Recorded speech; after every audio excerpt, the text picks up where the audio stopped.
de hoy va dirigido a alguien en particular, para esa persona que desde hace días tenía una inquietud por esta cita en particular. Así que necesito que te hagas un enorme favor. Quiero que veas a este mensaje como una consulta médica. Recuéstate en la camilla y déjate examinar. Y yo intentaré, como hago cada semana, transmitirte lo que él me dijo que te diga. Pocos lo saben, pero una noche y sin ninguna razón aparente te despertaste con una ansiedad que nunca antes habías sentido. Fue como si todo lo que tienes por dentro, todo lo que te compone, estaba a punto de estallar, pero tu piel se lo impedía. Todo dolía, pero dolía de una forma tan extraña que ya te resignaste a buscar la forma de describirlo. Cuando comenzó, quizás era una sensación de malestar, una especie de inquietud omnipresente que te acompaña a donde vayas y se queda contigo, hagas lo que hagas. Sientes como que algo no va bien, aunque no lo puedes identificar. Es un estado de desasosiego que te priva de calma. Una infelicidad que no se marcha, que te enturbia los momentos agradables. Perdiste la risa y no sabes por qué. Y en esa insoportable sensación de querer que todo acabe, que el presente desaparezca, te sientes como flotando en la nada, ¿no? Es una suerte de displacer que te roe las entrañas y dejas de dormir. Yo pienso que de todas las manifestaciones de lo que te está pasando, esta quizás es la más cruel, porque si dejas de dormir, dejas de soñar. Al menos antes huías de ti mismo por las noches. Ahora ya no hay paz, no hay oasis posible, no puedes desconectarte de tus pensamientos, no te puedes escapar del malestar. Y al principio dejas de disfrutar, nada te satisface, todo te irrita, y cuando te das cuenta, ya tienes el cuerpo de un zombi. Si te lastimas, parece que no duele, como una callosidad emocional y física. Y esa insensibilidad parece proporcional a lo profundo del pozo en el que estás hundido. Porque cuanto más hundido estás, menos sientes. Cuanto más te desgarras por dentro, más te desconectas por fuera. Y con la capacidad de sentir, se van tus energías. Continúa, yo sé que has continuado. Hace un año que vienes así, pero en modo piloto automático. Haces la tarea de las casas, haces las compras, sales a trabajar, pero no estás ahí. La depresión duele. Y no es una metáfora. Hace mal, la sientes en el pecho, en la cabeza, en las entrañas. Y la gente de la iglesia nunca ayuda, especialmente porque no te entiende, no entiende lo que te está pasando, ni le enseñaron a entenderlo. Entonces, cuando compartiste lo que te cuesta identificar qué te pasa, te dicen que te pongas a orar, que te pongas a cantar. Alguno arriesga a decirte que reprendas la depresión, que te des un baño, salgas a la calle, que leas la Biblia. Pero nadie puede convencerte que van a dejar de dolerte los golpes en medio de la paliza. Solo quieres que los golpes se acaben, ya. Y el tema es que no eres impermeable a los prejuicios de los demás creyentes. Porque si se sabe o se corre el rumor de que recibiste un diagnóstico de salud mental o que estás tomando pastillas, seguro que estás en pecado o estás endemoniado o atormentado por el diablo. Entonces no buscas ayuda porque te espanta ser diagnosticado y ser enjuiciado por la iglesia. Los prejuicios evangélicos, como lo hemos dicho aquí cada fin de semana, son un grave problema sanitario. Y por culpa de eso, buscas ayuda cuando ya estás muy metido en la crisis y tienes más dificultades para recuperarte. No la buscaste antes porque tenías miedo justamente a la crítica, al prejuzgamiento.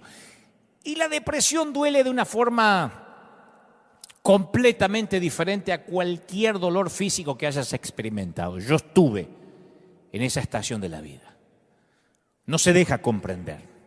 La depresión, la tristeza crónica no tiene una solución inmediata.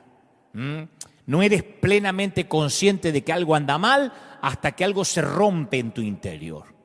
Y después te diagnostican, porque tarde o temprano tienes que ir a un profesional. Y ahí la sospecha que tenías se convierte en certeza. Estás roto por dentro. Y lo peor es que no tienes la menor idea de cómo repararte. Y te niegas a pensar que tienes una enfermedad que te avergüenza contarle a otros cristianos. Pero la tienes.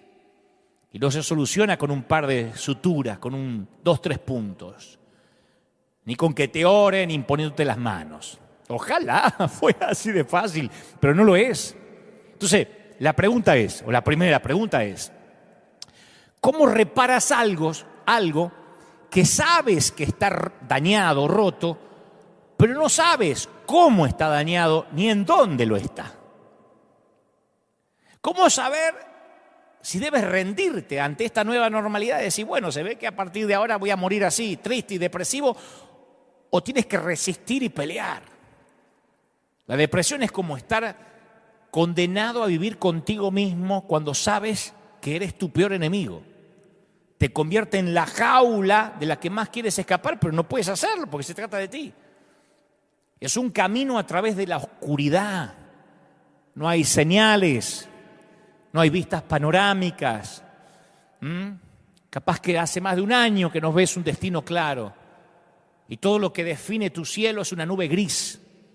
La depresión es, querramos reconocerlo o no, es un asesino silencioso, un parásito del corazón. Es un parásito, una larva de la mente. Pues sabes que deprimir significa, como el término lo dice, hacer más pequeño lo que normalmente es. Y yo sé que hubo un momento en que solo deseaste una noche de sueño sin interrupciones. El mensaje de hoy va para alguien que hace noches y noches que no puede dormir seguido 6 horas. Y lo que es peor, por la mañana no sientes deseos de vivir. Y claro, te despiertas, tienes que levantarte, pero porque te toca, no porque quieres. ¿Y sabes qué es lo peor? Que el Señor me mostraba esta semana que casi nadie te predica sobre esto. Casi nadie nos predica sobre esto. Cuando yo pasé momentos de estos, no me hablaron. No me decían que esto es parte de lo que me podía ocurrir. Solo nos hacen repetir frases ridículas y pretenden que nuestra tristeza se vaya así, por la mañana. Pero la depresión es una condición humana que no respeta la estatura espiritual de nadie. Grandes héroes cristianos sufrieron depresión. Grandes líderes pelean con la tristeza. Lo que pasa que muchos lo disimulan bien. O continúan, o respiran hondo y sacan fuerza de algún lugar, pero hay un momento que terminan rotos, quebrados, quemados. Se acabó el verano, se terminó la primavera, y este mensaje es para los que están viviendo un invierno eterno. Sientes como si te hubieses mudado a la Antártida, al Polo Norte o al Polo Sur, el que te guste más. Pues es que el Señor le dijo a Noé que él y su familia iban a ser librados de la destrucción venidera. Todos conocemos la historia de Noé, pero que iban a ser la esperanza del mundo. Y Dios le dice, yo establezco mi pacto contigo, le dice a Noé, y con todo ser viviente. De este momento en adelante yo estaré contigo, te daré una señal de mi pacto, que es el arco iris. El arco iris que no lo inventó la comunidad gay. Eso ya estaba en las Escrituras hace muchísimos años, cuando Dios lo puso como pacto de que no se iba nunca más a inundar la tierra. Entonces, cada vez que Noé veía el arco iris en el cielo, recordaba lo que Dios había prometido. Sabía que no estaba solo. Así que yo creo que Dios debe haber estado muy presente en los días de arco iris. Ahora, avanzamos unas pocas generaciones más. Un día a Dios viene a un hombre que se llama Abraham y Dios le dice, yo voy a hacer un pacto contigo. De aquí en adelante ustedes serán mi pueblo y yo seré su Dios. Yo estaré contigo y te daré una señal del pacto. Y esta va a ser la circuncisión. Yo mientras meditaba en esto digo, me imagino a Abraham diciendo, ¿y no hay más arcoíris? ¿No tendrás un arcoíris? Tiene que ser circuncisión el pacto. ¿No podríamos usar un anillo, un apretón de mano secreto o algo así? El día que Abraham se enteró de que había un pacto con él, se enteró también que era muy doloroso este pacto, ¿no? No era como el de Noé, pero fue inequívoco el pacto. Dios fue muy claro también con Abraham. En los días de arco iris es difícil no ver la presencia de Dios, porque está ahí el arco iris. O el pacto que Dios hizo con Abraham. En los días de arco iris, en los días de verano, en los días de primavera, el velo que separa lo natural de lo sobrenatural se vuelve tenue. Yo nunca tuve una experiencia como la de Noé, como la de Abraham, si no te la contaría, pero nunca tuve. Yo nunca presencié una visitación verificable, así de Dios de manera empírica, ¿no? Nunca he tenido una experiencia con Dios que incluya el departamento de efectos especiales del cielo. O sea, Dios me ha hablado, pero nunca sentí un trueno y me sentí volar y que estuve levitando sobre mi cama. No me ha pasado. Pero he tenido algunos lugares tenues en la tela de mi vida. En los días de arco iris, oramos, creemos que Dios nos oye, esos días de fe, en esos días que parece que Dios nos habla de manera muy personal todo el tiempo, ¿no? Que el pecado ni siquiera nos parece tentador. Y cuando uno está en esa zona, nuestros hijos pueden derramar soda, gaseosa en una alfombra blanca y uno se dice a sí mismo, oh, pero cuántas veces yo hice lo mismo cuando era chico, no se preocupen, porque como uno está tan conectado con Dios, llega la suegra y dice, ay, sí, es la suegra, va a criticar lo que cocino, va a criticar cómo crío mis hijos, pero qué bueno que Dios me permite amarla. Esos son los días de arco iris, ¿no? Por eso, los que son sabios aprenden a atesorar los días de arco iris, los días de verano, como regalos que llegan de tanto en tanto. Los almacenan para recordar en los días en que Dios va a parecer que está ausente. Sin embargo, uno de los peligros que yo veo en esto es que a veces podemos empezar a pensar que los días de sol son días que nos ganamos. Que esos días de arco iris o de verano son un reflejo de nuestra madurez espiritual. O lo que es peor, pensamos que los días de sol son un reflejo de nuestra sana doctrina. Y ahí podemos empezar a juzgar a los que no están teniendo días de arco iris. Ahí es cuando juzgamos o criticamos a los que viven días grises.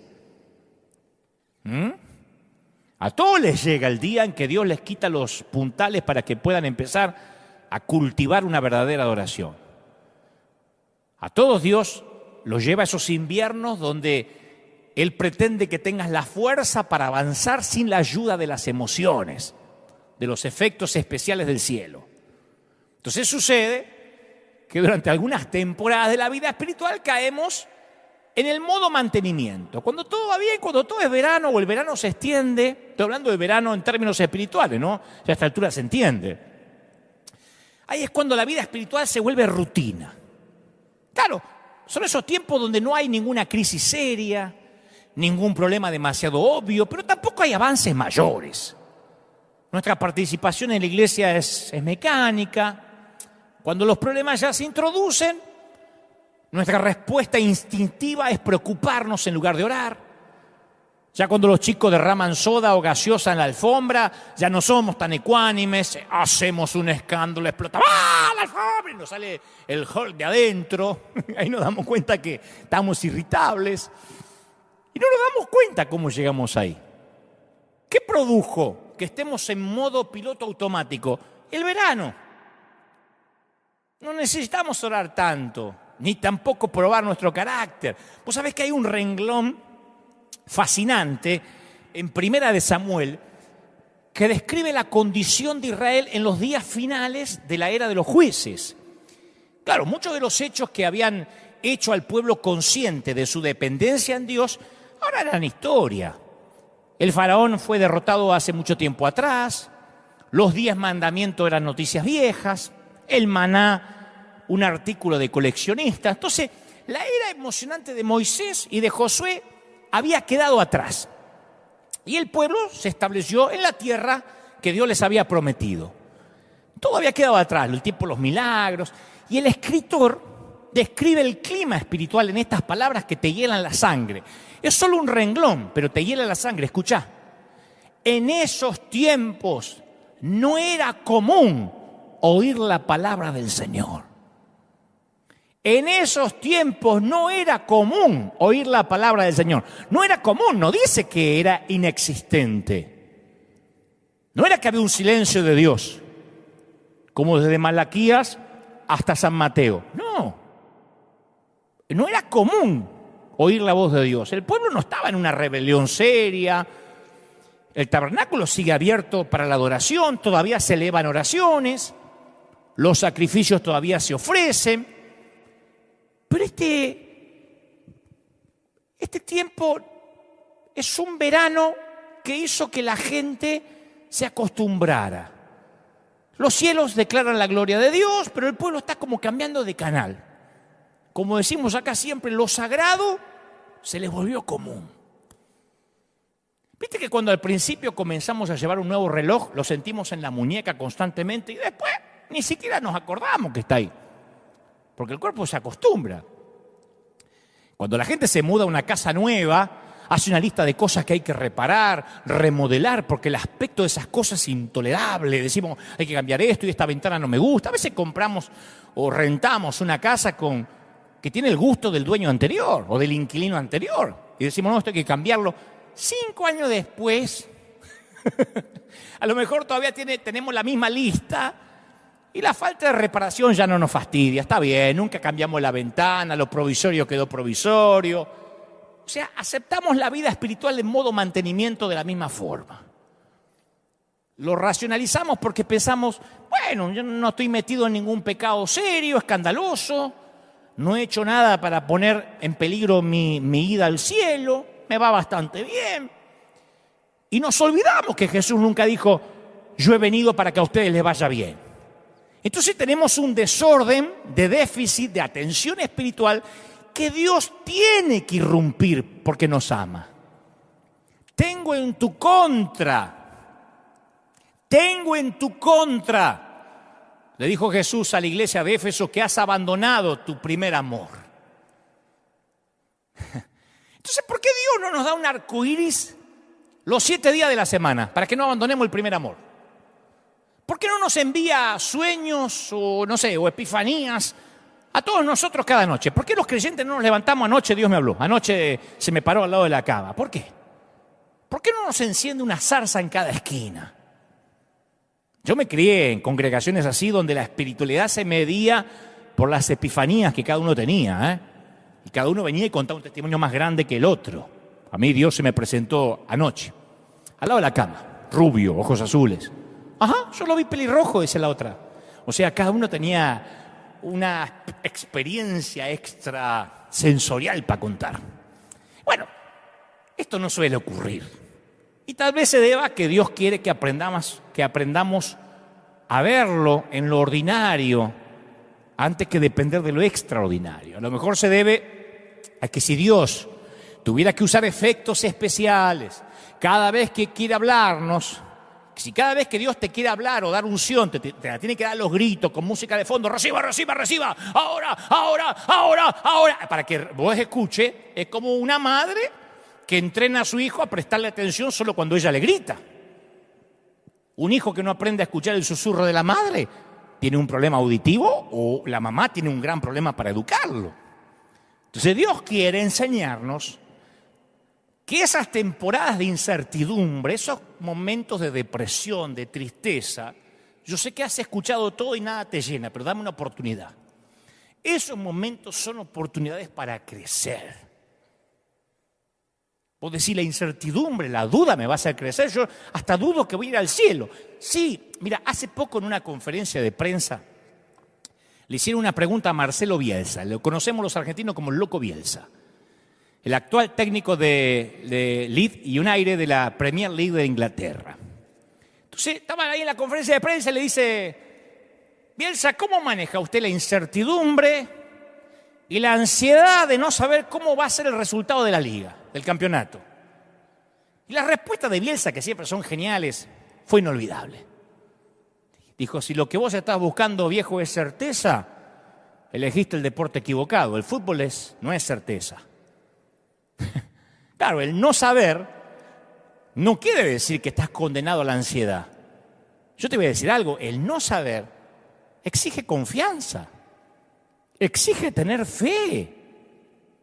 No sabes lo que te va a pasar mañana ni el mes que viene. Bienvenido a la raza humana. Dios nos hizo de modo que podamos saber el puntaje final de ayer, pero no sabemos lo que va a pasar mañana. Eso no quiere decir que estamos condenados a la ansiedad. Quiere decir que si lo que estás buscando es certidumbre, es saber, bueno, elegiste ser parte de la especie equivocada. Aquí abajo hay que andar por fe, no se puede andar por vista. Entonces nosotros queremos ser capaces de predecir, queremos tener el control, pero el mundo de las personas es otro mundo. Cuando se trata de gente, confiar es mejor que controlar. Una de las primeras cosas que yo tuve que aprender como líder de una congregación, que yo no tenía que controlar a nadie, que tenía que enseñar y confiar. Es la única forma de hacerle honor a la libertad y a la dignidad de una persona. ¿Qué hace uno cuando confía en alguien? Corre un riesgo, ¿o no? Voy a un restaurante que vos me recomendaste. Y estás corriendo un riesgo, y yo también corro un riesgo. Corres un riesgo al recomendarme si no me gusta, y yo corro un riesgo en creerte. Leo un libro porque me decís que es bueno. Yo te cuento un secreto y veo si eres capaz de mantenerlo de manera confidencial. Corre un riesgo. Te pido que seas mi amigo. ¿Me vas a traicionar? Te invito a que seas mi socio en el negocio. ¿Me vas a hacer fracasar? ¿Qué sé yo? La confianza es algo que tiene lugar entre las personas. La confianza es lo que mantiene unido al mundo de las relaciones personales. Cuando confío en ti, yo tomo un fragmento de mí mismo, de mis cosas, de mi dinero, de mi tiempo, de mi corazón, y lo pongo en tus manos. ¿Y sabes qué soy? Vulnerable. Yo te doy el regalo de mi confianza y vos me das el regalo de tu fidelidad. Ese es el don de la incertidumbre. ¿Está claro? Grabate esto. Mientras exista la duda, es el único tiempo en que necesitas la fe. Cuando las dudas desaparecen, la persona ya no necesita la fe. Aquí en River, y lo saben los que son de la familia, una vez por mes o una vez cada 15 días le suelo decir a la gente: si usted tiene problemas con el estacionamiento, si acá hay que hacer mucha fila para entrar, busque iglesia de queridos amigos, y le nombro los pastores con nombre y apellido. Le digo: aquí está la querida iglesia de Dani de León, la iglesia del pastor Azurdia, llamada Final, tienen una Rick Warren si te gusta una iglesia gringa. Yo le doy nombres de colegas porque yo tengo confianza.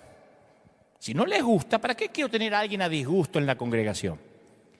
Y yo sé que el control no le da dignidad, no le da libertad a la gente.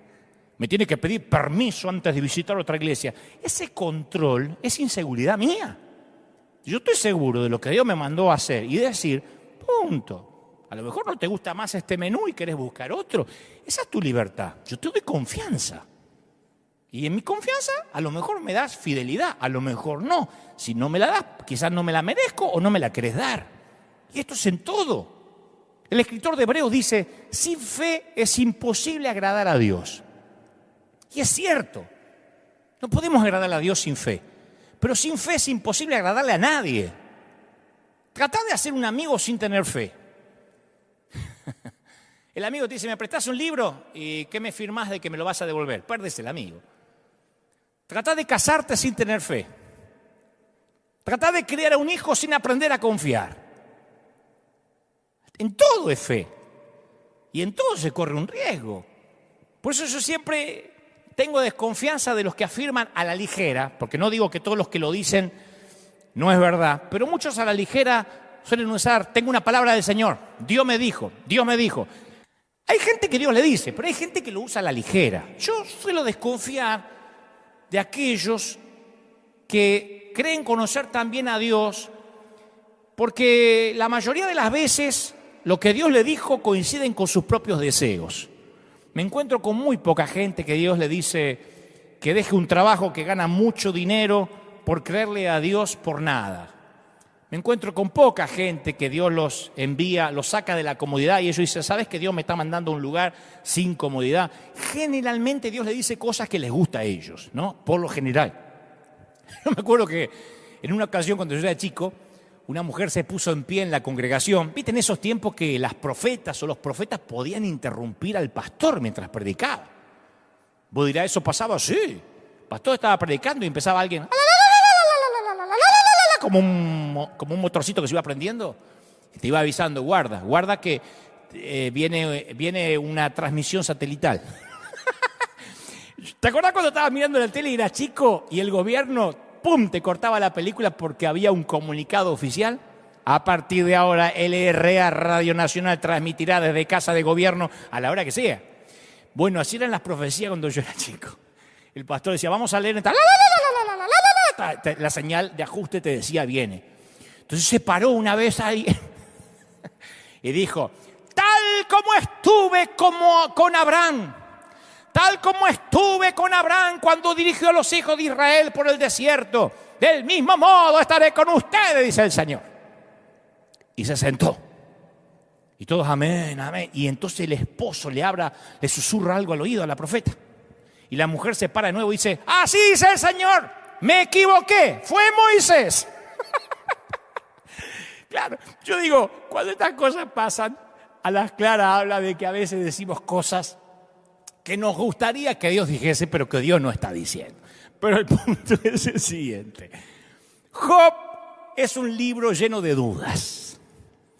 Job es el principal escéptico. De ese libro, el que más duda, el que menos sabe qué dice el Señor, es Job. Duda del carácter de Dios. En un momento dice Job, sepan que es Dios quien me ha hecho daño, Él me ha atrapado en su red.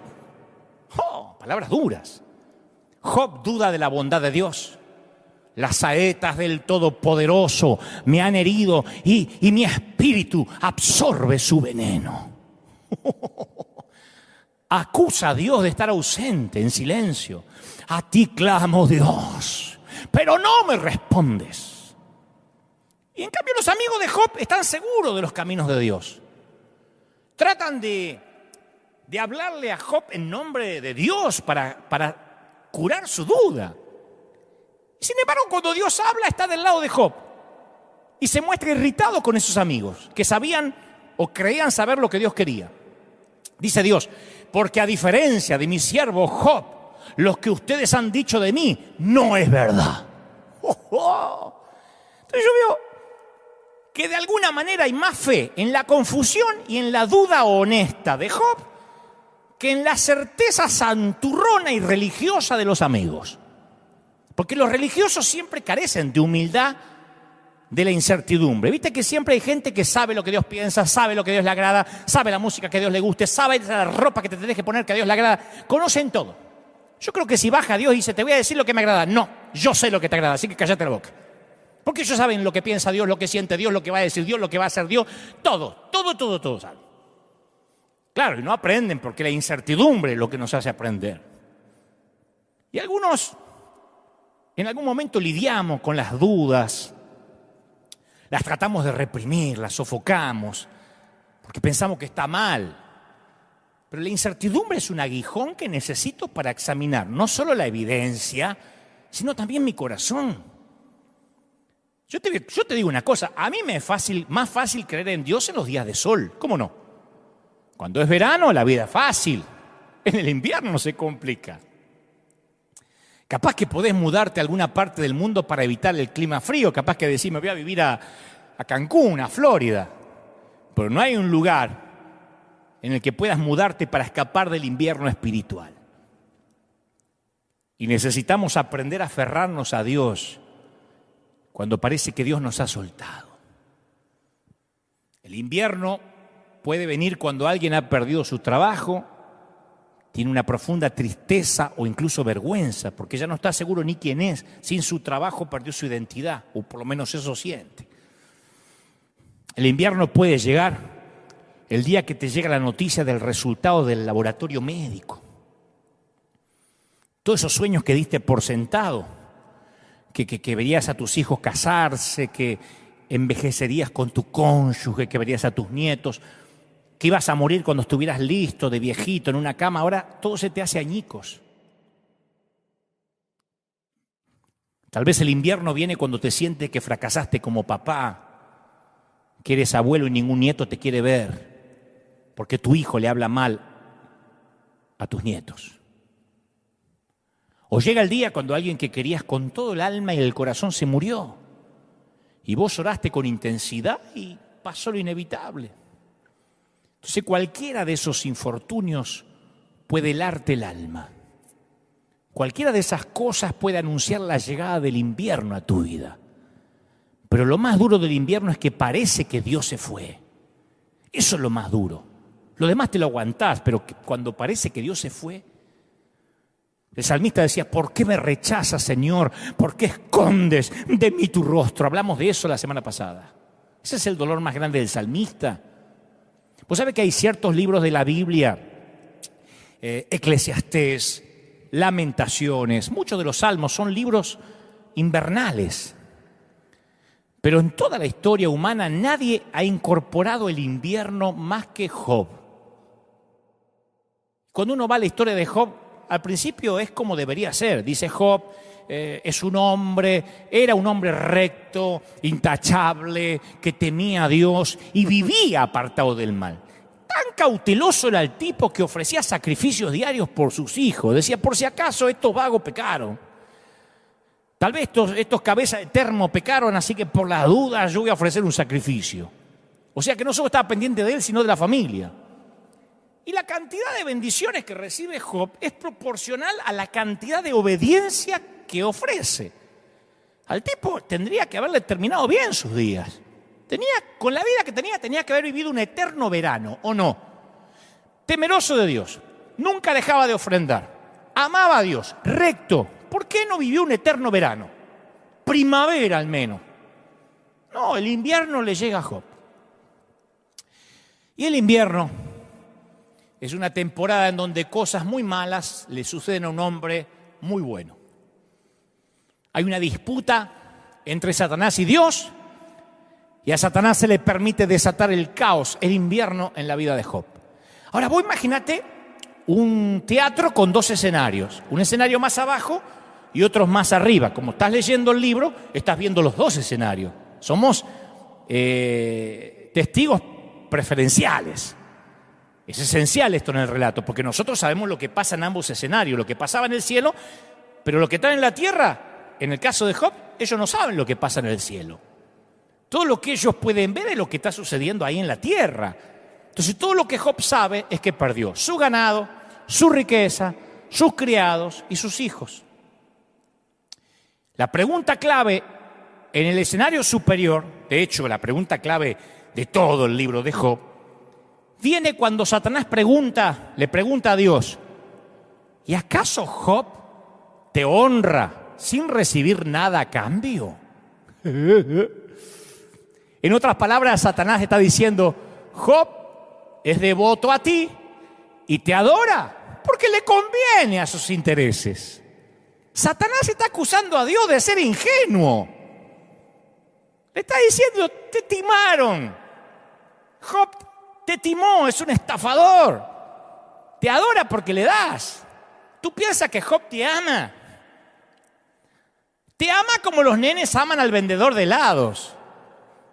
La manera en que las mujeres veteranas aman las cremas y el botox.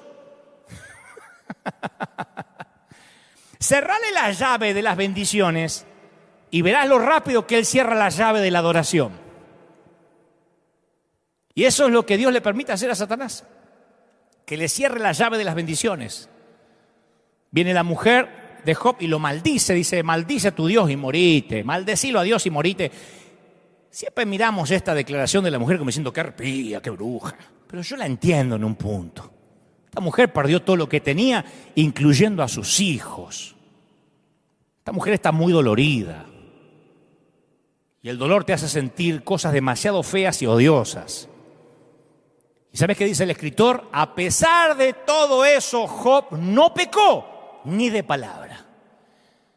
Aclara, ni de palabra. O sea que en su corazón ya Job había empezado a luchar. Y entonces aparecen los amigos de Job, ¿viste?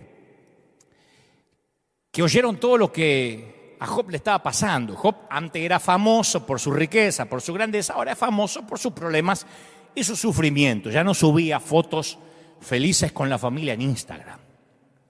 Y como desapareció de las redes y no había tantas fotos familiares, se preocupan los amigos. Y es tan fuerte el amor de los amigos,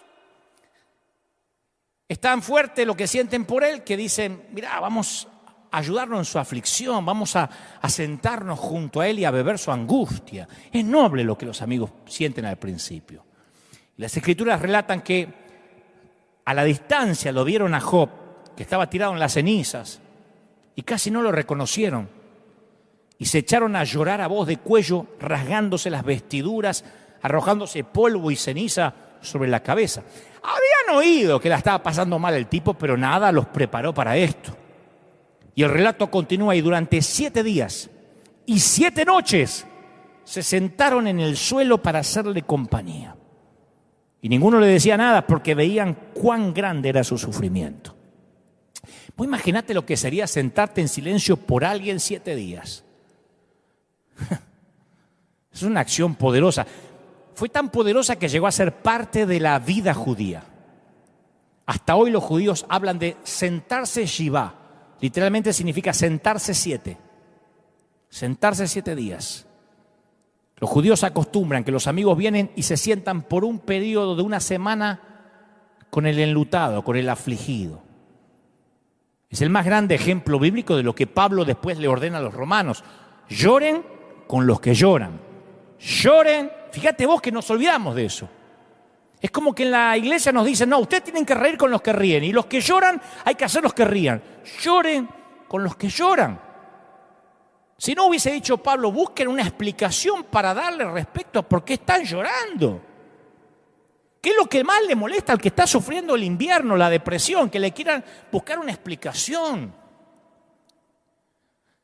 Pablo hubiese dicho, recuérdenle que todo va a salir bien, que se dejen de llorar, que confiesen la victoria. No, lloren con los que lloran. Porque si vos te estás muriendo de frío en el invierno y alguien te quiere explicar de que el frío no existe, que lo rechaces, que te empoderes en contra del frío, lo que necesitas es que te abriguen. Pero después de los 7 días, los amigos de Job van a hablar, y bastante. Y se van a meter en problemas, porque les sale el argentino de adentro y hablan. Y hablan y se meten en problemas. Ahora voy con eso. Porque me importa qué es lo que hace Job. Job también, después de 7 días, habla.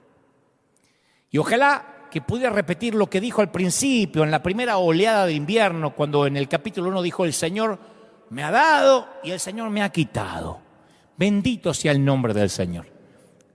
Si él hubiese repetido esas palabras que dijo en el capítulo 1, ahí la prueba se acababa. Job sería un librito cortito. Pero en vez de eso dijo, dice la Biblia que después de esto Job rompió el silencio para maldecir el día en que había nacido. Maldito el día de mi cumpleaños. Esta es la clase de cosas que mantiene a Job fuera de los congresos de empoderamiento, ¿ves? No lo quieren invitar. Y por los próximos 28 capítulos, Job derrama un nivel de amargura, confusión, tristeza, ira contra Dios que te aturde. Si estás deprimido y te lees el libro de Job de corrida, te querés suicidar en adhesión. 28 capítulos quejándose. Claro, el tipo quiere saber por qué está deprimido, por qué Dios lo olvidó. Y es una llaga tan viva que los amigos no lo pueden aguantar. Esos que se quedaron 7 días en silencio se pudrieron. Porque los amigos de Job creían lo que muchos creen hoy. Los amigos de Job se habían instruido en la doctrina del algo habrás hecho. 7 días te acompañamos. Después, si esto no cambia, y macho, empezá a buscar qué hiciste. Algún muerto en el ropero tenés. Ellos tenían la idea que la bondad te trae prosperidad y bendición. La maldad te trae el invierno. Portate bien, vivís en verano. Portate mal, vivís en invierno. Claro, cuando los tipos estaban en silencio, a Job lo ayudaron, lo acercaron a Dios. Cuando hablaron, lo alejaron de Dios, lo arruinaron. Job, si estás deprimido, macho, algo habrás hecho. Un hijo de Dios no puede deprimirse. Una cosa es tener un día, 2, lo tuyo ya va para largo, Esto de estar triste es satánico. Arrepentite, buscá dónde está el pecado. Eso le dijeron los amigos. Yo digo, no puede ser tan actual. Viste que uno dice, el libro de Job es viejo. Estos argumentos que expresan los amigos de Job, decime si no se repite en nuestras iglesias. Cuando estás en el invierno, lo que más empeora en el dolor son los propios creyentes. Me ha pasado a mí muchas veces. Estás en el hospital, la estás peleando, ¿viste? Viene alguien y te dice, ¿sabes por qué estás acá? Porque querés. Tenés que hacer guerra espiritual, querida. Y reclamar la salud que te robó el diablo. La querés matar y decir, Señor, yo te la mando a esta. Estás ahí orando por tu papá, por tu cónyuge, por tu hija. Y viene alguien y dice, ¿sabes por qué no se sana? Porque le falta fe. Así, tu abuela. Vamos, levántese de esa cama, salga debajo de la sábana, que eso de estar deprimido no es de Dios. Un hijo de Dios no tiene que tomar medicamentos ni pastillas, y te las agarra y te las tira por el inodoro, lo querés matar con lo que te salieron la pastilla. Entonces asociamos el bienestar con la presencia de Dios y damos por sentado que el sufrimiento, que la depresión significa algo habrás hecho mal. Tras lo que te está pasando, la culpa de qué hiciste mal para estar así. Fíjate que nadie escribe un libro, ¿dónde está Dios cuando todo me va bien? ¿Dónde está Dios en los veranos? ¿Quién cobra una herencia? Y pregunta, ¿por qué a mí Dios y no a otros pobres? ¿Quién? Me lo merezco. Si no falto nunca a la iglesia, siempre diezmo. Yo sé que el dolor no es parte del plan original de Dios. Dios aborrece el dolor, pero Él lo redime. El tema es que en los veranos te voy a hablar de mí. En los veranos espirituales yo me tiento a pensar que es debido que mi éxito, mi riqueza, si es que la tengo, mi reputación, si es que la tengo, mi virtud, si es que la tengo, todo es porque estoy haciendo las cosas bien, porque tengo el control. Y en el invierno lo primero que aprendo es que yo no controlo las cosas, ni siquiera mi salud. Cuando te tiembla todo el cuerpo por la depresión y no podés controlar el temblor, ahí te das cuenta que ni siquiera controlás eso. Alguien alguna vez dijo que la diferencia más grande entre Dios y yo es que Dios nunca se cree que soy yo. Nosotros sí en un momento nos creemos que somos Dios. En el dolor nos damos cuenta, yo no soy Dios. Por supuesto, esto no quiere decir que vamos a acercarnos a quien está sufriendo depresión y decirle, son buenas noticias, estás creciendo. No, esto es más profundo, más misterioso que eso, no es tan lineal.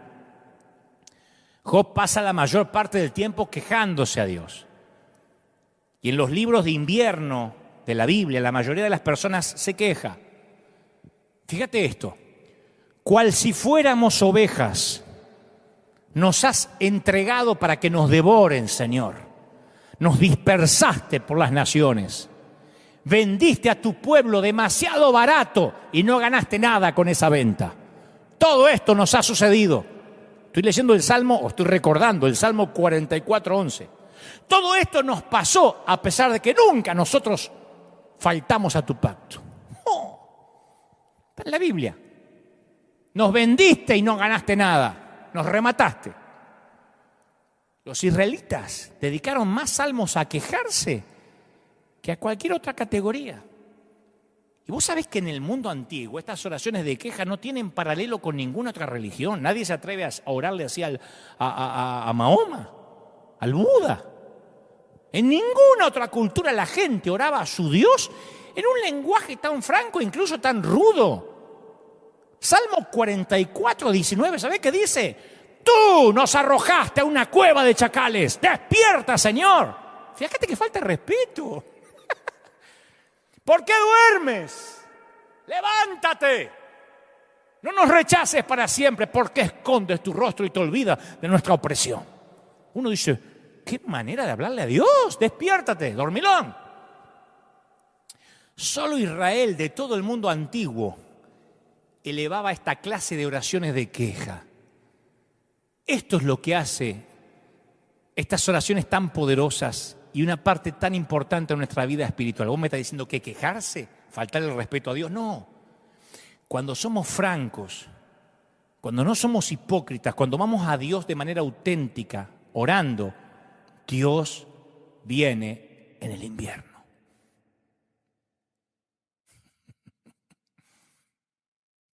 Tal vez venga de maneras inesperadas.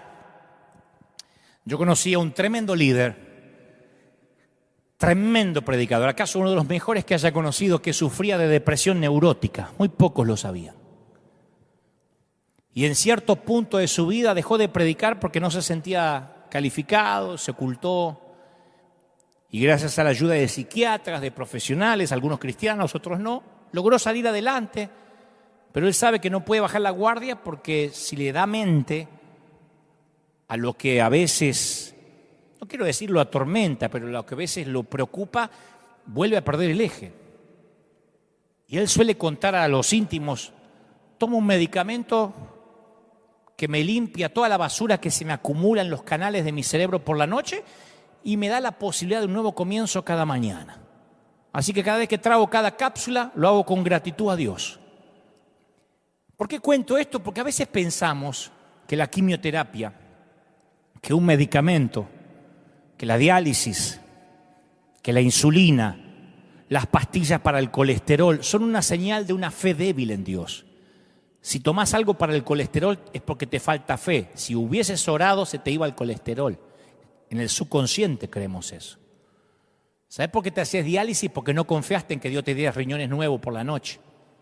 ¿Sabés por qué tomás pastillas para la memoria o para la depresión? Porque no confiaste, porque algo hiciste. Pero no dice necesariamente que esas pastillas, esa diálisis, esa quimio, esa insulina, son un sustituto de Dios. Dios está presente en los sabios, en los doctores, en los científicos que hacen la sinapsis, las neurotransmisiones del cerebro, las estudian para que funcionen bien. Capaz que la debilidad en realidad es rehusar, debido a nuestra ceguera y obstinación, la ayuda que Dios nos está ofreciendo. Capaz que la debilidad no es que tengas colesterol o que te suba el azúcar. Capaz que la debilidad es que tienes el orgullo de no querer ser diagnosticado y no querer ser tratado. Dios ve todo. Dios ve tu depresión desde que empezó. No es que te abandonó a las pastillas. Dios ve todo, hasta cuando fuiste al médico, cuando fuiste al profesional. Ciertamente he visto la opresión que sufre mi pueblo en Egipto. He visto, lo he escuchado quejarse de sus capataces. Conozco sus penurias. Yo me pregunto si Moisés lloró al oír estas palabras. Cuando Dios conmovido dijo, he visto, los he oído llorar. Dios no es un rey que quiere que todos sus hijos sean bufones que lo hagan reír y que canten cantos de victoria. Él te ve llorar. Y sea lo que sea que te agobia, una larga enfermedad, quiebra, sufrimiento en la familia, divorcio, confusión en cuanto a tu carrera, una depresión que no podés explicar, una pérdida. Hace una pausa por un momento y oí estas palabras que el Creador te susurra, príncipe, princesa. No te angusties. Te he visto. Te he oído. Confía en mí. Yo sé lo que estás pasando y me importas. Te hago un paréntesis chiquitito y te cuento rápido una historia, pero chiquito. Dios le dice a Abraham que va a tener un hijo, pero nunca llega. Rápido. La Biblia narra que en Medio Oriente las madres sustitutas eran una opción. No había fertilización asistida, así que las madres sustitutas eran una opción para dejar descendencia. Sara le presenta un plan a su octogenario esposo y le dice: ve y acuéstate con la esclava Agar, y tal vez por medio de ella voy a tener hijos. La historia está en Génesis 16:2. Capaz que algún varón está diciendo: qué lindo que me propongan algo así, pero no era digno. Abraham y Sara van a buscar formar una nación mediante este método poco convencional que Dios no les mandó. Así que, y yo entiendo por qué Sara lo hizo, porque muchas veces nos cansamos de esperar, el invierno no termina y entonces ingeniamos un plan. Y si nos apuramos por abortar el lapso que dura el invierno, nos sale el tiro por la culata. Dice la Biblia: Abraham tuvo relaciones con Agar y concibió un hijo. Ella concibió un hijo. Claro, quien lee la historia de Abraham no necesita adivinar lo que sintió en su corazón la esclava Agar cuando se embarazó, porque ahora su posición cambia, tiene relaciones con Abraham, tuvo relaciones con Abraham. Porque antes nada más era la esclava de Sara, ahora comparten el mismo hombre. Entonces, en cierto sentido, Agar se convirtió también en la esposa de Abraham, la eleva de posición. Y el embarazo le da valor, se siente superior a Sara, que no es fértil, y ahí se acelera el drama. Al darse cuenta Agar de que estaba embarazada, miró con desprecio a su dueña. Dice Génesis 16:4. La miraba con desprecio a su patrona, que a veces capaz que la retaba, la maltrataba, y ahora ella estaba embarazada del marido de la patrona. Yo me pregunto si Agar sonrió mirando a Sara como diciendo: estoy embarazada y vos no. Llevo al hijo de tu marido en mi vientre, algo que nunca lograste. Y claro, Sara se enfurece, la empieza a maltratar. Agar no aguanta más, para hacer la historia corta, huye, escapa del hogar de su amo. Me cuesta mucho definir en esta historia quién es el héroe, quiénes son los villanos, porque todos tienen culpa. Agar es arrogante, despectiva, Sara es cruel, Abraham es un tipo pasivo, no hace nada. No hay nadie inocente en la historia. Es un lío esta situación, peor que un novelón de Univisión. Pero acá la historia da un giro. Cuando Agar sale y escapa, yo esperaba que la cámara se quede con los personajes principales, con Abraham y Sara. Agar es un personaje de reparto, esas que aparecen en las novelas un ratito y se van. No, la cámara la sigue a Agar, embarazada, que escapa al desierto. El ángel del Señor la encuentra cerca de un manantial y le dice: estás embarazada y le pondrás a este hijo el nombre de Ismael, porque el Señor escuchó tu aflicción. Escuchó tu aflicción. Le vas a poner el nombre de Ismael, que significa Dios escucha. Y le explica lo que significa: porque el Señor escuchó tu aflicción. Agar, Él sabe de tus lágrimas. Dios vio tu depresión. Agar, Dios vio cómo Sara te maltrató, te usó, mandó al marido a tener relaciones contigo que capaz que ni querías. Dios vio todo, Dios escucha. Y entonces la fugitiva, la esclava, hace algo extraño. Ella le pone nombre a Dios. Dice: como el Señor le había hablado, Agar le puso por nombre el Dios que me ve. Me fascina, el Dios que me ve. Ahora he visto al Dios que me ve. Génesis 16:13. El Dios que me ve. Claro, una esclava, una madre sustituta. Che, dale un hijo a esta y que después te lo dé. ¿Qué va a pensar que Dios la está mirando? Actriz no de reparto, una extra que pasa por allá atrás de las cámaras. Dios la ve. ¿Quién es el Dios que le dijo a Abraham que dejara su hogar, su lengua, su pueblo y su país? Es el Dios que escucha, el Dios que ve. El Dios que ve tu depresión, que está a favor de los rechazados. El Dios que está a favor de los que nadie ama. El Dios que ve los malos tratos a los que tuviste que someterte por años. Dios vio cuando el líder te maltrató.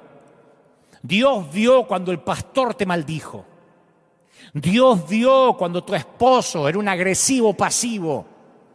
Dios vio cuando tu esposa te subestimaba y no te admiraba. Dios ve. Alguien necesita oír esto. Dios ve. ¿Cómo no te va a ver? Bueno, cierro el paréntesis. Volvamos a Job para terminar. Job está convencido de que Dios lo ha dejado. Se queja de que en realidad lo que quiere es una oportunidad de verse cara a cara con Dios. ¡Qué cabezón! ¡Ah! Si yo supiera dónde encontrar a Dios, dice Job. Está enojado. En mi país diríamos, está calentito. Si pudiera llegar donde Él habita, expondría mi caso ante Él. Llenaría mi boca de argumentos. Tené cuidado con lo que pedís. Job recibe su deseo. Yo le voy a llenar de argumentos en la jeta, le voy a tirar los argumentos a Dios, dice Job. Y el Señor le respondió a Job desde la tempestad. Se desata una tempestad porque Dios no es que aparece ahí no apareció en un murmullo con angelito. Se desata una tempestad. ¿Vos querés pelear? ¿Vos sos macho? Ahora vas a ver lo que es el macho. Y aparece Dios. Y Dios no lo deja hablar. Le hace un montón de preguntas retóricas que Job no puede responder. Paf, paf, paf, un cachetazo detrás del otro. Ahora voy a decir, ¿por qué Dios hace esto? ¿Porque abusa del más chiquito? No. Dios le quiere mostrar a Job que Él cuando bendice lo hace de manera extravagante y que nadie le gana a Él en bondad. Yo sé que nunca lo viste así, pero seguime. Job 38:25. En Job 38:25 le dice Dios a Job, porque Job ya está todo apichonado así. Dios se le aparece, ¿quién abre el canal para las lluvias torrenciales? ¿Quién riega las regiones despobladas, desiertos donde nadie vive? Para saciar la sed del yermo desolado y hacer que en él brote la hierba. Ahí entendió Job por dónde iba la cosa, porque la vida de Israel dependía de la lluvia. Y jamás un judío desperdicia nada, menos agua. Y Dios le dice, ¿quién riega los desiertos donde nadie vive? Dios le está diciendo, yo soy un Dios de gratuita bondad, generoso en exceso, amante de lo irracional, riego el desierto. Dios es bueno sin ninguna razón, es bueno porque le encanta dar. Él envía ríos de agua viva que fluyen debido a la pura generosidad exorbitante. Dios le dijo, yo si quiero riego el desierto. ¿Y qué? Yo soy re heavy. Yo si quiero riego el desierto. ¿Y qué? Le dijo Dios. Yo si quiero riego el desierto y te lo riego. Y no hay nadie viviendo. Y te lo riego. Y hago que brote hierba porque se me antoja. Es una tierra salvaje donde no vive nadie. Y está llena de belleza y gracia porque yo hago llover ahí. Podría no hacer llover, es desierto, yo hago llover. Y hay más. Ya Job no quiere terminar la charla ahí, pero Dios se va a quedar hablando. Dios se pone creativo. Dios se deleita, y se lo dice, en crear animales que no sirven para nada. Job 39:13 dice, el avestruz es un animal bobo y aletea sus alas con alegría como si pudiera llegar a alguna parte. La hembra del avestruz, Job, la hice para que ponga los huevos y no se recuerda dónde los puso los huevos. Le está diciendo, no es digna de ninguna inversión, pero cuando corre se ríe de los jinetes y los caballos. Le está diciendo a Dios, yo si quiero hago una ave que pone huevo y se olvida dónde los puso. Porque tenía ganas de hacer un avestruz. Yo hice a Behemoth, dice Dios, que se cree que es el hipopótamo. El hipopótamo no tiene ningún uso, no sirve para nada. Pasa a un zoológico y sale de abajo y hace... se mete por abajo y dice, ¿para qué sirve semejante bicho? Y dice Dios, ¿quién se atreve a capturarlo? ¿Quién lo atrapa y le perfora la nariz? Como se hace con los bueyes, ¿viste? ¿Quién le perfora la nariz? sos macho, perforale la nariz al hipopótamo. Claro, el mundo antiguo consideraba al hipopótamo como un monstruo caótico que había que destruir, pero Dios dice no. Y agrega, entre mis obras ocupa el primer lugar. Cuando vos te pregunté, después del ser humano, o antes de crear al ser humano, ¿cuál fue el animal que Dios dijo, con esto me lucí? El hipopótamo. Es como que dijo, lo mejor que hice, estaba creando a full ese día. Ese día estaba a full. Estaba creando a full y hice el hipopótamo. Ese día estaba reinspirado. Me levanté una mañana y dije, ¿qué puedo hacer? Me voy a hacer un hipopótamo. Job está así. Dios se deleita en el toro salvaje que nunca lo podés usar para el arado. Dice, me deleito en el asno salvaje que nunca va a ser domado y que se ríe del arriero. En el leviatán, que era una bestia marina, que nadie puede atrapar. La pongo ahí en el agua y no lo pueden pescar. No hay nada, dice Dios, en el mundo que se le parezca. ¿Por qué Dios le dice todo esto a Job? Porque le está haciendo entender que Dios crea, cuida, da, y se deleita en animales que parece que no son útiles para nada. Se deleita en la belleza de la criatura menos estratégica. Lo que Dios le está diciendo a Job es, no te des por vencido, este invierno no va a durar para siempre. Yo soy la clase de Dios que ama irracionalmente, sin razón alguna, que crea un avestruz y ama al hipopótamo. No me sirven para nada y los amo. No hay nadie en el desierto y hago llover. Me voy a olvidar de vos, cabezón. A mí me fascina esto porque esta extravagancia de Dios, este extravagante amor de Dios me incluye. Yo no me considero un soldado de Dios, un siervo valioso del reino. Yo soy un payaso. Y soy el equivalente capaz celestial de un avestruz. Ni siquiera creo que soy un rinoceronte. No fuimos hechos para ser perfectos, fuimos hechos para encantarle. Yo creo que Dios se ríe conmigo. Me fascina. Como que Dios dice, mira, hice a Dante. Mira qué raro que es el tipo. Le preguntan si es pastor y dice que no. Hace 50 años que no se cambia el peinado. Mirá, y lo amo. Claro, Job nunca se entera de la conversación que hubo en el cielo. ¿Viste? Es como nosotros que vivimos en el escenario de abajo. El invierno viene, no sabemos por qué. Pero Job descubre algo. Haya a Dios. En un momento dice, de a oídas te había oído, pero ahora mis ojos te ven. Ya esa frase es suficiente para redimir tu invierno. Con esa frase te digo algo, vale la pena el frío.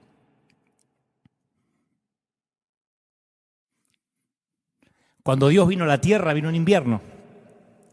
A Jesús como a Job se lo conoció como varón de dolores. Él mismo atravesó el invierno de la ausencia de Dios. ¿Te acordás? Dios mío, ¿por qué me has desamparado? Y después voy a la mayor parte del último capítulo del libro de Job y es un epílogo porque Dios le dice a los consoladores de Job, a los amigos, estoy muy irritado con ustedes. Porque a diferencia de mi siervo Job, lo que ustedes han dicho de mí no es verdad. Nos olvidamos de esto, porque los amigos de Job decían, estás así porque algo habrás hecho. Si te hubieses portado bien, Dios te hubiese bendecido y nunca te hubiese quitado lo que tenías. Y Dios se irrita y dice, eso es mentira acerca de mí. Yo no soy el genio de la lámpara que se me frota y doy deseos. Él habló bien de mí, con todas sus dudas, enojado. Pero ustedes no. Imagínate el asombro de los tipos. Job se queja de Dios y ellos defienden a Dios. Claro, porque no tenés la sana doctrina. Te pasó eso porque tu mujer se cortó el cabello. Y Dios se asoma y dice, no, Job tiene razón. Ustedes no, cabezas de termo. Ustedes no tienen razón. Claro, a Dios le revolvió la panza, el estómago, que estos tipos repitieran la acusación de Satanás. ¿Sabés por qué te ama Job? Porque lo bendecís. Cerrale la llave de la bendición y él va a cerrar la llave de la adoración. Y estos tipos van y repiten las mismas palabras de Satanás. Si haces las cosas bien, Dios te va a bendecir. Por eso Dios se irritó. Le dice, Job, ora por ellos para que los perdone. Me imagino la conversación que tuvieron estos religiosos con Job. Tuvieron que ir a pedirle, ora por nosotros para que nos perdone. Tuvieron que cambiar su doctrina. Y luego, en las palabras finales, escuchá esto, porque esto te va a partir la cabeza como me la voló a mí. Por eso te dije que esta era una charla de café con Dios que ibas a tener. En las palabras finales el escritor dice algo que nosotros lo pasamos por alto, pero los lectores antiguos lo habrían captado. Dice que Job tuvo más hijos, Dios lo bendijo, al doble. Y luego da los nombres de las hijas de Job. No da los nombres de los hijos, da los nombres de las hijas. En todas las genealogías hebreas esto no tiene precedente, no se había oído nunca. Primera vez que se conoce el nombre de las hijas en una genealogía. Pues sí, ¿por qué? Es más, los nombres son re extraños. Viste que los nombres de la Biblia son expresiones del carácter, de la intención divina. Te llamarás Israel, príncipe con Dios. Los nombres hebreos son muy serios porque expresan una virtud, un carácter, una verdad teológica. Los nombres de las hijas de Job son nombres que significan, que tienen que ver con la belleza. Una se llama Gémina. Gémina, que significa paloma, que es una ave encantadora. La segunda hija se llama Cesia, que quiere decir canela, una especia muy delicada en esos tiempos. Y lo mejor es el nombre de la hija número 3, Keren Apuk. Keren Apuk, que quiere decir sombreado del ojo. Job le puso nombre de maquillaje, como si vos le pusieras a tu hija Séfora, L'Oréal París, Estée Lauder. No solo eso, déjame avanzar, Job le da una herencia. En el mundo antiguo, dominado por el hombre, un padre con 7 hijos ni hubiese pensado en dejarle algo a una hija. Porque los hijos varones eran los estratégicos, los útiles. Estaban obligados a cuidar los hijos varones de sus padres en la vejez. Las hijas no eran estratégicas, ni indispensables. El dinero que iba a las hijas se usaba para cuidar a los padres de sus esposos. Al suegro, era como poner dinero en el fondo de pensión para otro. Así que, ¿por qué el escritor incluiría esto de la herencia a las hijas y el nombre de las hijas? Porque ahora Job se deleita y le da amor a las criaturas menos estratégicas. Ahora conoció a Dios y él está bueno, lleno de gracia. Ahora Job es generoso de manera extravagante. Es amante de una forma irracional. Él ama y da sin razón alguna. Che, no se le da herencia a las hijas. Yo sí. Si Dios riega el desierto, si Dios crea el avestruz que se olvida los huevos, creó el hipopótamo que no nos sirve para nada. ¿Te recuerda a alguien? Claro, Satanás estaba completamente equivocado en cuanto al viejo Job. El viejo sabía. Y la pregunta central en Job ¿puede un ser humano aferrarse a Dios, al amor, a la fe, incluso en pleno invierno? Sí. Sí, porque el invierno justamente es para eso. Job nunca vio el escenario superior, Nunca se enteró de la plática hasta que llegó al cielo, nunca se enteró. Me imagino que eso estaría grabado en el cielo. Cuando llegó, Dios le dijo, ¿querés que te ponga la grabación de lo que pasaba mientras que a vos abajo te rascabas con una teja? Te cuento la charla de arriba. Se habrá reído. Es como cuando ves el making of, el backstage de una película, ¿viste? Y te muestra cómo hicieron los efectos. Ahí se enteró que su fidelidad tenía un significado cósmico. Nunca supo que había algo eterno en juego en su vida transitoria.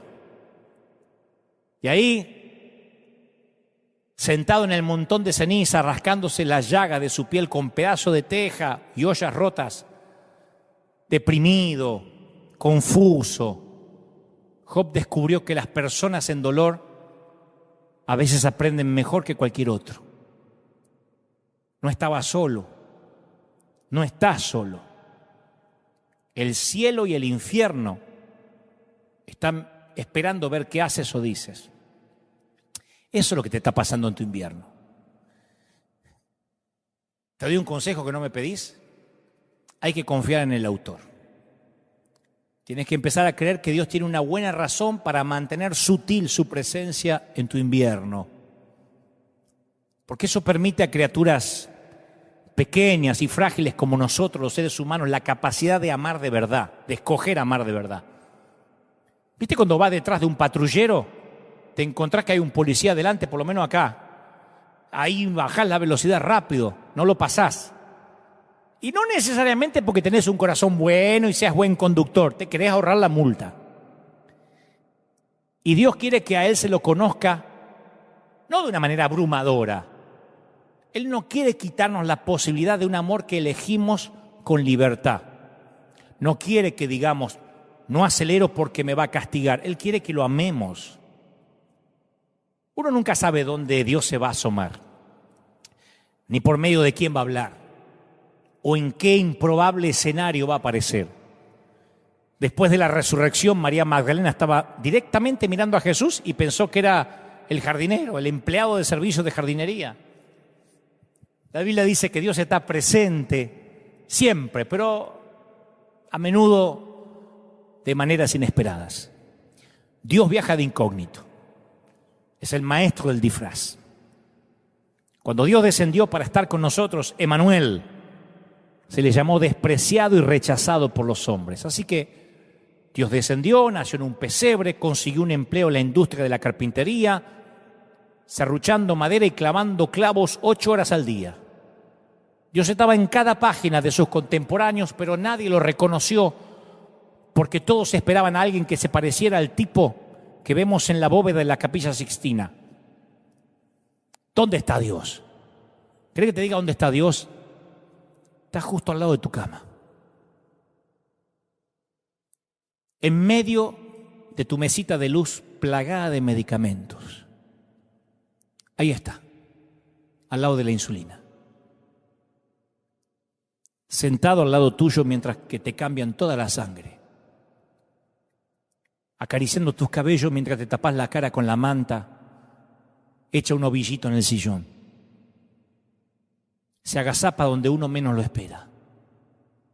Y Job pensó que tenía que controlar su vida, que podía controlarla teniendo una vida santa, ofrendando. Pobre. Él asumía que las bendiciones eran el resultado de su comportamiento. Pero aprendió una lección. Dios está a cargo, Job. Y Job decidió que Dios fuera Dios. Mira, yo no soy psiquiatra ni tengo un talonario de recetas, pero aprendí unos principios chiquititos que a mí me ayudaron mucho en la depresión y en la tristeza. Repetí conmigo. No tengo que revivir el ayer. Tengo que aprender de él. Y buscaré misericordia para mis errores del ayer.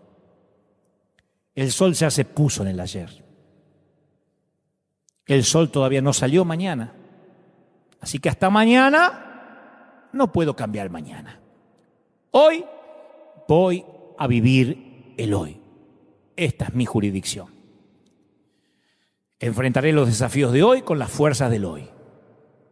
Bailaré el vals de hoy con la música de hoy. Bailaré mientras dure la música, mientras toque la orquesta. Y cuando llegue mañana, lo harás otra vez. ¿Hasta cuándo? Hasta que termine el invierno. Vamos a orar. Padre, gracias por esta cuna de campeones, por estos obreros de primera línea, por estos generales que me permites hablarles semana a semana. He transmitido, Señor, lo que creo me has dicho que le diga a tu pueblo, a tu escuadrón de búsqueda en combate contra las filas invasoras. He hablado con tus príncipes, con tus princesas. Como cartero he transmitido lo que me has dicho que les diga. No agregué ni omití ninguna palabra a lo que considero torpemente puedo transmitir de parte tuya como mensajero. Afirma, Espíritu Santo, sella estas palabras en el corazón de cada quien. Oro por católicos, por musulmanes, por judíos, por ateos. Oro por toda esa gente rota. Oro por todos aquellos que se sienten indignos que Dios los ame. Por los que están en pozos depresivos. El Señor me dice que te diga que no estás solo. Me ordena a que no reprenda ningún espíritu de depresión. Me dice que me siente contigo 7 días a llorar juntos. Y eso haré esta semana, estaré contigo en el espíritu, sentado allí, para que sepas que hay un ejército entero que entiende lo que estás pasando. Oro por líderes. Sé que muchos pastores, esposas de pastores, evangelistas, profetas, maestros, qué sé yo, están en estados depresivos y han luchado para que no se les note porque interpretan que han perdido el favor, que la unción se les fue, olvidando que hay tiempo de reír y tiempo de llorar, veranos e inviernos, y que el invierno tiene que venir para que aprendamos a confiar en Dios más allá de las emociones. Te bendigo, mi siervo, te bendigo, consiervo, te bendigo, colega, te bendigo, mi amigo, te bendigo, soldado. Oro por todos los que están mirando desde cualquier parte del mundo, desde los 5 continentes. Oro para que la gloria del Espíritu llegue a los hogares, a las casas, para que cuando este invierno termine celebres y tengas como obsequio los días de verano y de arco iris, y cuando venga el próximo invierno digas: voy a crecer, voy a aprender. Oro para los que están hechos un ovillito ahora en una manta, bajo una manta, los que no se peinan, los que no se bañan hace días. Oro para los que no tienen ganas de comer ni de levantarse. Que Dios se revele a tu corazón y Él te muestra de que juega con tus cabellos, que juega con tus mejillas, que te dice: mi pequeño, mi pequeña, nunca te he dejado. Ni en el peor invierno te he soltado nunca. Y como dice aquella vieja historia, cuando miras hacia atrás y ves solos un par de huellas en vez de las 4 que solías ver, en vez de las 4 pisadas solo ves 2. No es que yo me fui, sino que yo te llevaba en mis brazos. Te ama el Señor. Te bendigo en el cuerpo, en el alma y en el espíritu. Que Dios haga resplandecer su rostro sobre ti. Que tengas una semana increíble.